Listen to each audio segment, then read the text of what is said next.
Welcome to the Pencil Bob channel. I hope you enjoy the story. Remember to like and subscribe. And now the story.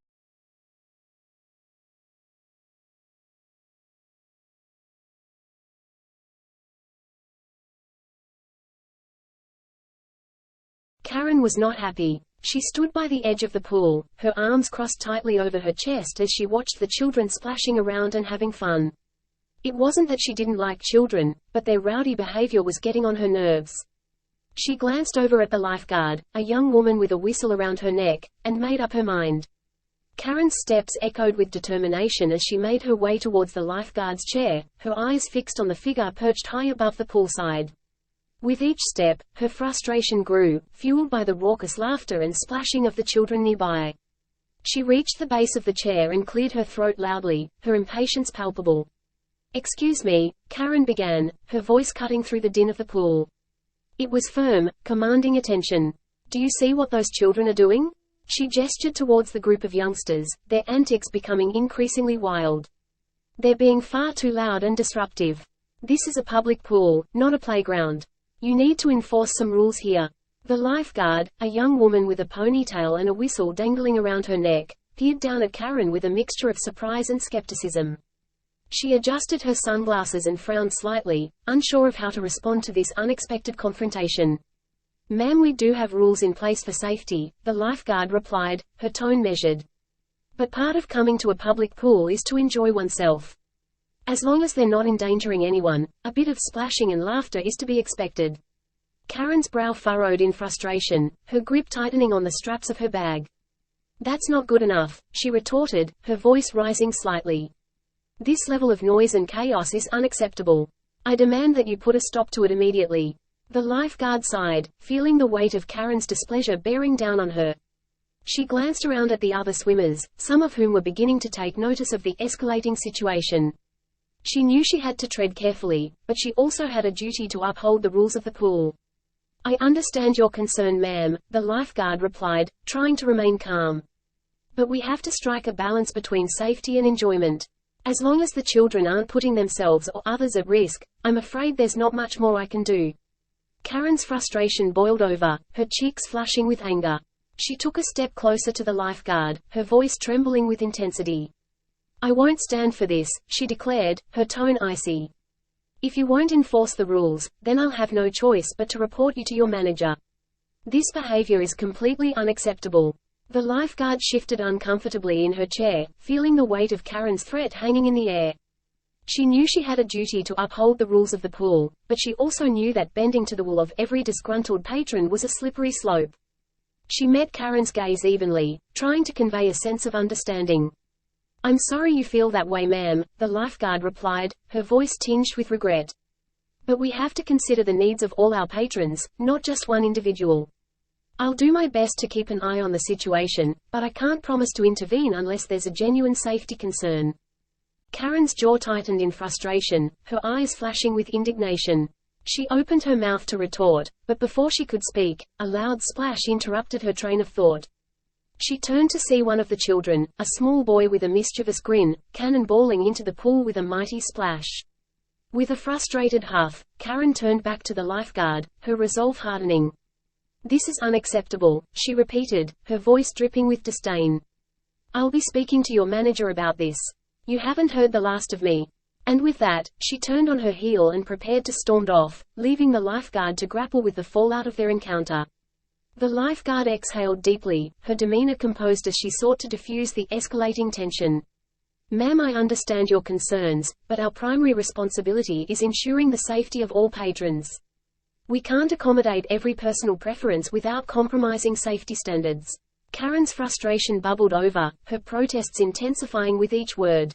Her voice reverberated through the pool area, drawing attention from other swimmers. A ripple of disapproval spread among the onlookers, some exchanging uneasy glances as the situation unfolded. Frustrated and feeling unheard, Karen's temper flared.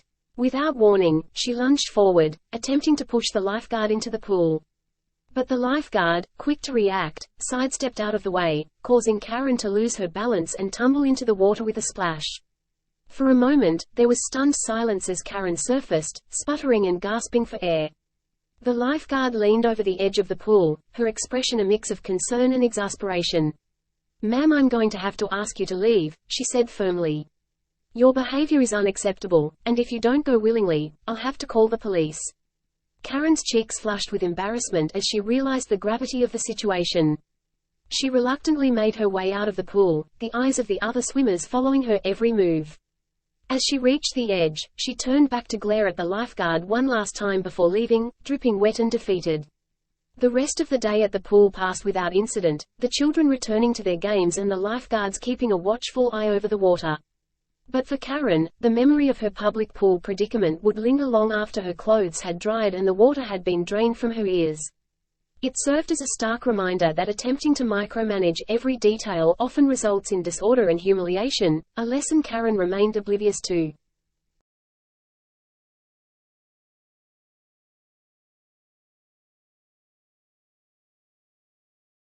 Karen was a customer who often came to the coffee shop near her home. She always acted like she owned the place and looked down on everyone else. She walked into the shop and looked at the menu board above the counter, trying to find something to complain about. She was annoyed when she saw that they didn't have oat milk, which was her preferred choice for her coffee. Disregarding the orderly queue that snaked through the cafe, she bypassed the patient patrons and made a beeline for the coffee craftsman. Despite his evident preoccupation with fulfilling another customer's request, her impatience knew no bounds. With an imperious tone, she called out to him, interrupting his rhythm, "Excuse me. Where is the oat milk? My coffee is incomplete without it." Taken aback by Karen's abrupt and discourteous outburst, the coffee artisan attempted to maintain composure and extend courtesy. With a measured tone, he addressed her, "I apologize, ma'am, but unfortunately, we've exhausted our oat milk supply for the day. However, we do offer alternative choices such as soy milk or almond milk. Would you be interested in exploring one of these options?" Despite his efforts to appease her, Karen's demeanor remained unchanged, her impatience palpable as she retorted with a dismissive wave of her hand. Karen, far from receptive to his explanation, stewed in her indignation, her anger brewing into a tempest of frustration. With a vehemence that resonated through the cafe, she unleashed her discontent, her voice piercing the air with each syllable. "Unacceptable," she bellowed, amplifying the intensity of her protest. "You must rectify this immediately. And compensate me for the inconvenience your negligence has caused."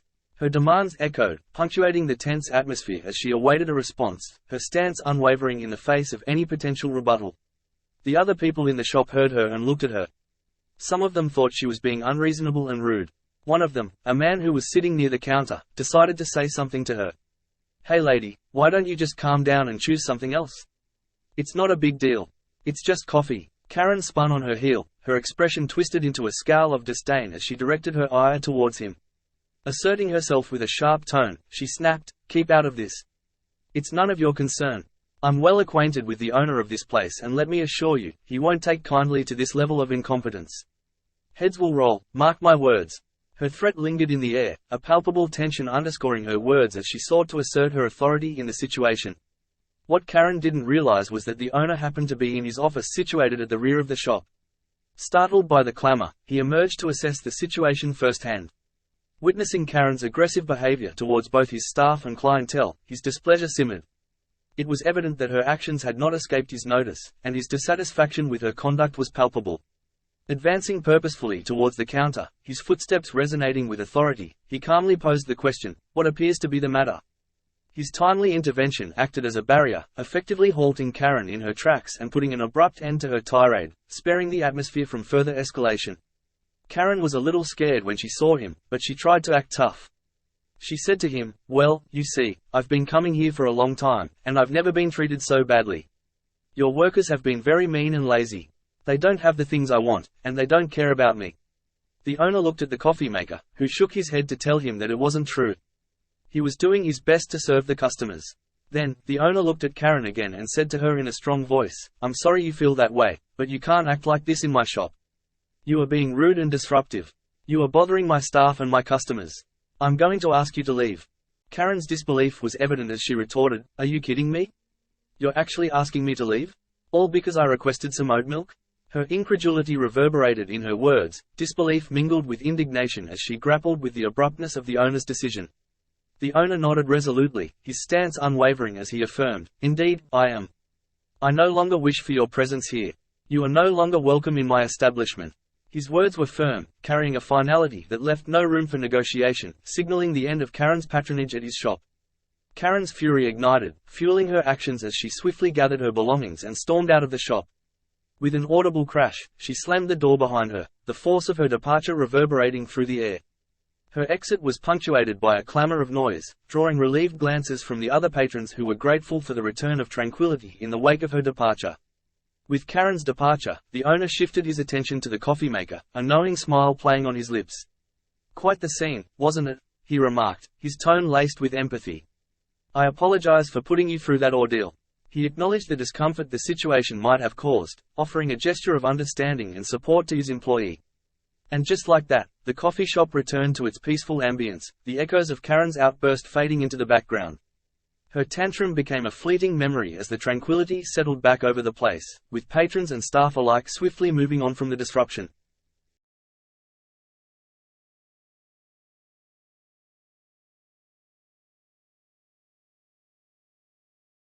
Karen lived in a tidy neighborhood with rows of houses neatly lined up. She took great pride in her home, with its pristine white picket fence and precise trimmed lawn. Everything had to be just right for Karen, as she believed it added to the charm of the neighborhood. However, Karen's tranquility was disrupted by her neighbor, Mr. Johnson. He had a different approach to landscaping. Instead of the neat fences and carefully manicured lawns favored by Karen, Mr. Johnson had bushes and shrubs decorating his yard. Karen couldn't understand why he wouldn't stick to the standard look of the neighborhood. To make matters worse, Mr. Johnson had a habit of cutting his grass too short for Karen's liking. She found it unsightly and believed it made the whole neighborhood look unkempt. She complained to the Homeowners Association, insisting that they enforce rules about lawn maintenance to maintain property values. Karen's grievances didn't stop there. Every weekend, Mr. Johnson would host BBQs in his backyard. The smell of cooking meat wafted over to Karen's house, giving her a headache. She couldn't enjoy her own backyard oasis with the constant aroma of barbecue lingering in the air. Adding to Karen's frustration were Mr. Johnson's children. They loved to play outside, laughing and shouting as they enjoyed the sunshine. But for Karen, their noise was unbearable. She complained to the Homeowners Association about the disturbance, insisting that Mr. Johnson needed to keep his children quiet or face consequences. As if all of this wasn't enough, Karen also took issue with Mr. Johnson's car. She deemed it ugly and believed it brought down the property value of the entire neighborhood. She demanded that the Homeowners Association take action to make Mr. Johnson change his car, arguing that it was essential to maintain the aesthetic appeal of the neighborhood. The Homeowners Association listened to Karen's complaints and promised to look into the matter. But Mr. Johnson wasn't about to back down without a fight.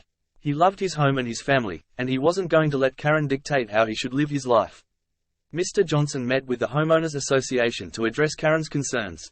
He explained that while he respected Karen's desire for a certain aesthetic, he also valued diversity and individuality within the neighborhood. He pointed out that his landscaping choices were well maintained and added character to the community.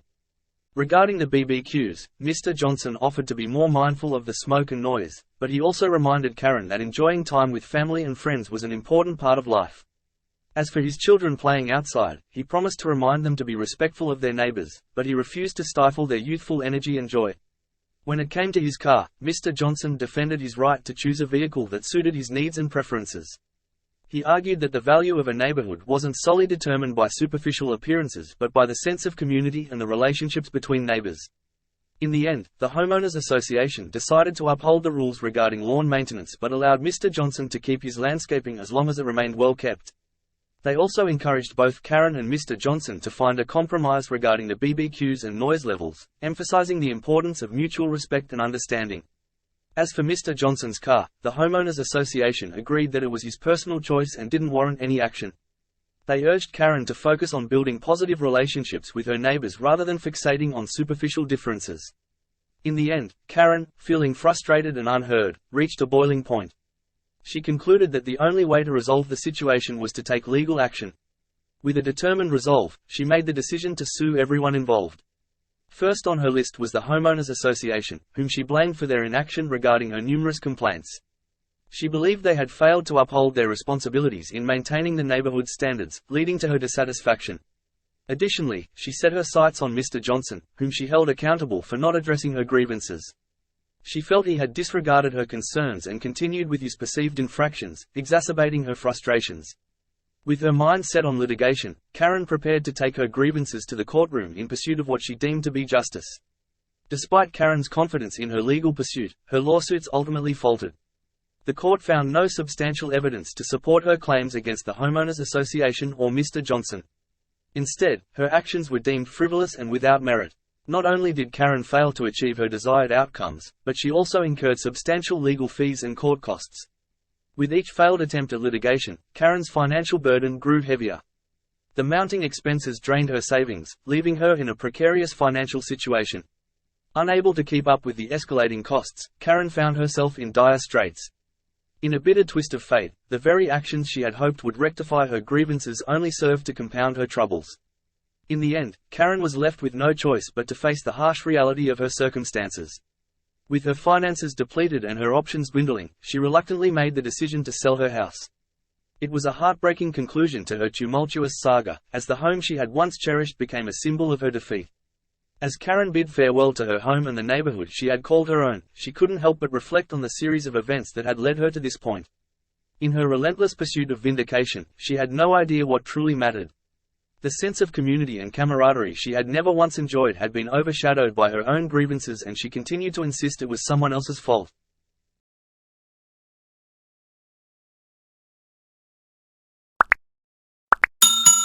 I would like to thank you for watching the video to the end. To encourage us to make more videos, please like, subscribe, comment, as well as share. Check out this other video if you haven't already.